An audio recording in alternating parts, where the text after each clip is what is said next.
اللہ نے فرمایا میں نے تمہیں سمندر دیے، دریا دیے، سورج دیا، چاند دیا، مختلف قسم کے پتھر دیے، مختلف قسم کے. ہم تو ظاہری طور پر ایک پتھر ہے، اعلیٰ حضرت عظیم البرکت نے پتھروں کی ماہیت بھی بتائی ہے، کہاں کہاں پیدا ہوتے ہیں، کس قسم کے پتھر ہے، یاقوت کہاں سے پیدا ہوتا ہے، مرجان کہاں سے پیدا ہوتا ہے، تو فلاں فلاں پتھر کہاں سے پیدا ہوتے ہیں، کوڈیلا کہاں سے پیدا ہوتا ہے.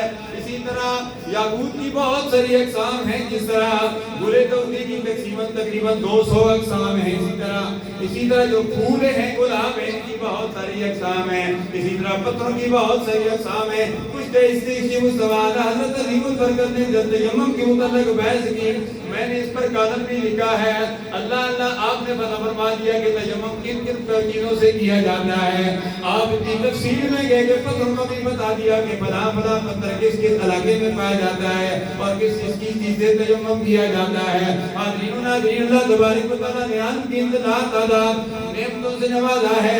اگر ہم آنکھ کو دیکھیں تو اللہ تبارک و تعالیٰ نے کتنی بڑی نعمت دی ہے. ایک آنکھ کا ہمارے پاس نہ ہو، اگر ہم دیکھ نہ سکیں، پھر بھی ہم کہتے ہیں یا الہ العالمین تمہیں آنکھیں نہیں دی ہیں. وہ نابینا شخص بھی ہے جو کسی پرستان میں یا کسی جلد میں ہے، جو نابینا شخص اللہ تبارک و تعالیٰ کی، اللہ کے پیارے حبیب صلی اللہ علیہ وسلم کی بارگاہ میں نعت پڑھتا ہے اور بڑی محبت کے ساتھ پڑھتا ہے اور گنگنا کر پڑھتا ہے اور یہی کہتا ہے کہ یہی دھن لگی ہے کہ میں اپنی آنکھوں سے اللہ کے پیارے حبیب صلی اللہ علیہ وسلم کی زیارت کو دیکھوں.